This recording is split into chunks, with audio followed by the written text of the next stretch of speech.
Okay, next one. Next question. Oh, this is just all goodness.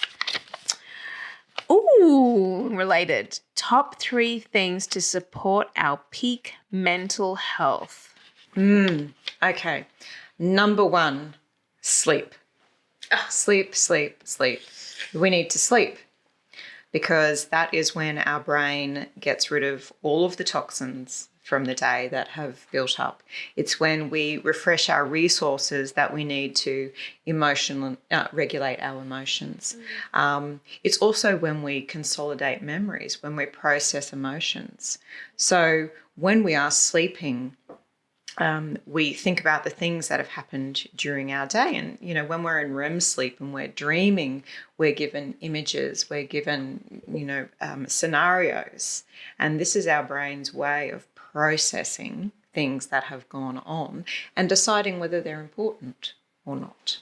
And we kind of reset once we've had a good night's sleep, so we've got the resource to be able to handle the next day's information and challenges. I struggle with sleep. In what way? I can't go to sleep. Okay. Well, which we've talked about before, and I've tried and do things for that, and breathing and meditating. And then if I do go into a sleep, my dreams are so Vivid yes. and creative and out of this world. Like I literally had a mummy apocalypse like the other night in my dream. And it's so detailed. It's annoying. It's really annoying. So like when you're struggling to sleep, what sort of things can you do? Okay.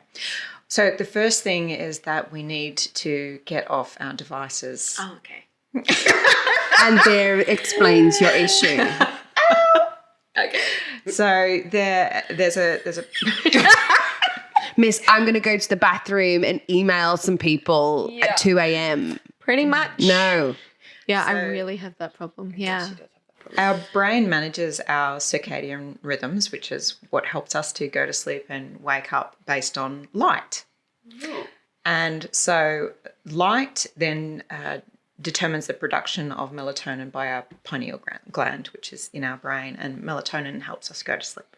So if we are continuously getting light, particularly blue light from screens on our devices, What the hell?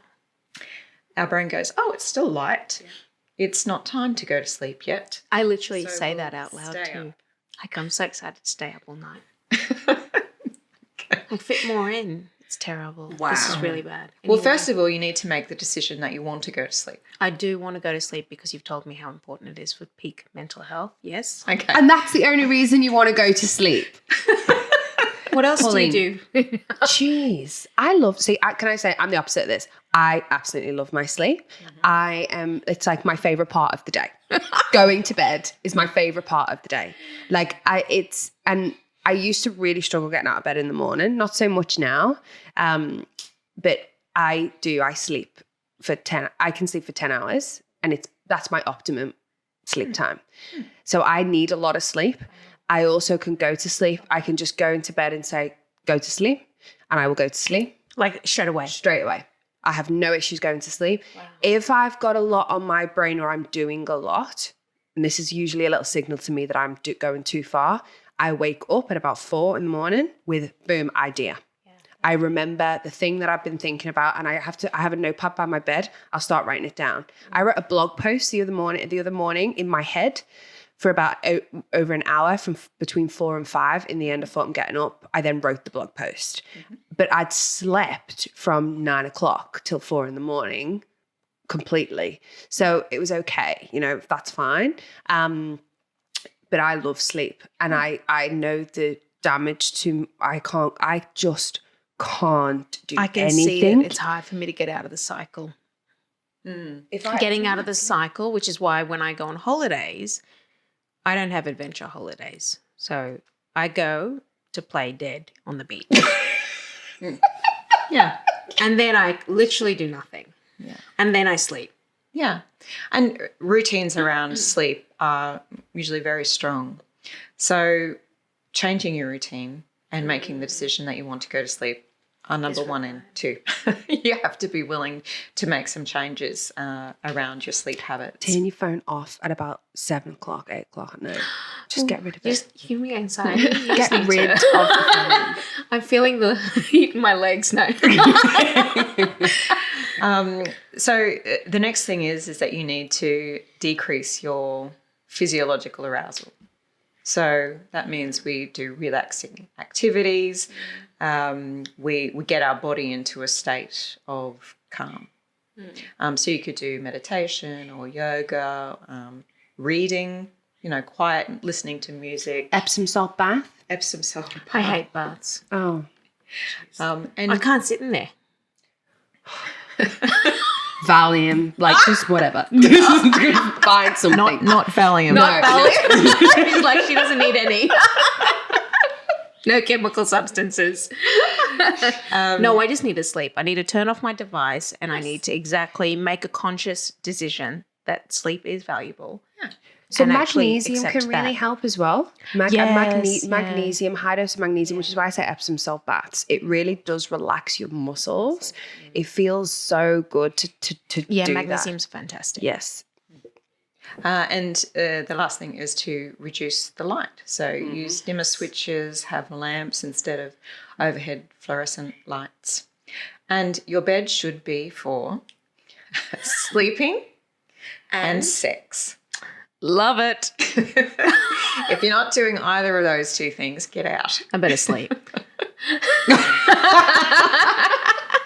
Okay, we got two more. So two sleep. other top tips Yes. for mental health. And this is one that is associated with sleep, which is exercise. If you want to be sleepy at nighttime, use your body and tire yourself through exercise. So there's been so much research about how exercise is a positive thing for our mental health. So it stimulates endorphins, which are our feel-good chemicals, which make us feel great about ourselves. So the thing about exercise is that whilst we're doing it, it may not feel great, but it always feels great afterwards. Yeah. So we have those elevated levels. Both of us are like, yeah. We do it though. Yeah. I run a boot camp on Monday, Wednesday, and Friday morning, and during the session, the participants are cursing me. Diane, I can't believe you're making us do this. Why are you making us run 2.4 kilometers? But then afterwards they say, that was great. Thank you. So I just ignore the comments during the session and listen to the ones afterwards, because that's when the endorphins have kicked in and everybody's feeling good about themselves and proud of themselves. And whatever that exercise may be.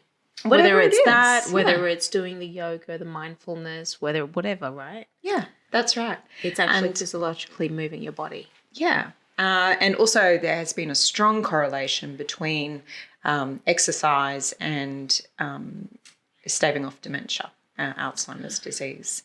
And so there are many reasons that we should do exercise, but it is really important for our mental health to be active. And, being active, I guess, in a more global sense can be things other than activities like exercise. It can be being social. Can be connecting with other people. We quickly perked up. Oh, so you mean I don't have to go for a run? I can just do go that. to dinner with my friends.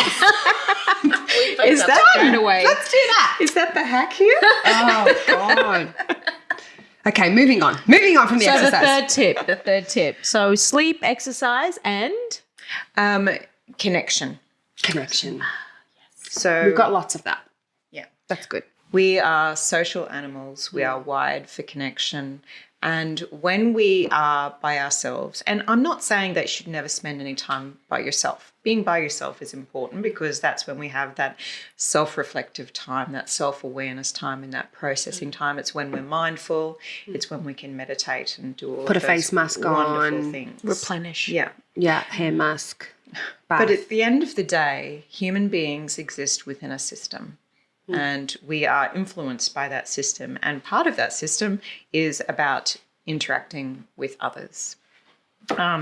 Interacting with others stimulates oxytocin, which is that sort of loving cuddle neurochemical that we have. So, me reaching over and touching you can stimulate oxytocin for you to make you feel good. Yeah. No, it's why hugs feel so great. See, I get told that I am way too touchy-feely and that I am an inappropriate hugger. Everyone tells me this.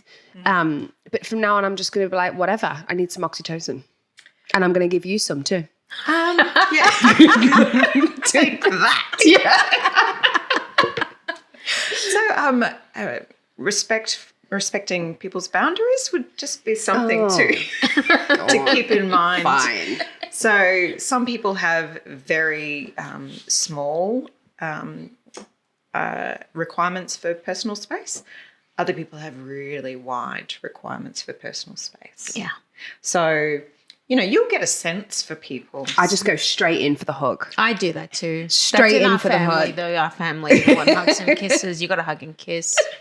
Otherwise, it'll be like, oh, who are you? The way that we interact socially is very much a product of how we were raised. Mm-hmm. So I have a friend that always kisses me on the lips. Wow. What? Right. We don't do that. No. Some people think this is completely fine because that's how they've always done it. But people who have not kissed on the lips as they were grown up think it's highly unusual. Yes. I don't mind either way. But whatever. I'll take any kind of kiss that's an offer. She's like, give me that oxytocin. I'll take it. I love it, but not the kiss on the lips. So connection, exercise, sleep. Yes. Top 3 tips for mental health. Perfect. Thank you for listening to another Splash of Colour. Tune in next week for our next episode, and don't forget to subscribe to our YouTube, Spotify or iTunes channel. Or you can always check us out on Facebook, Instagram and LinkedIn.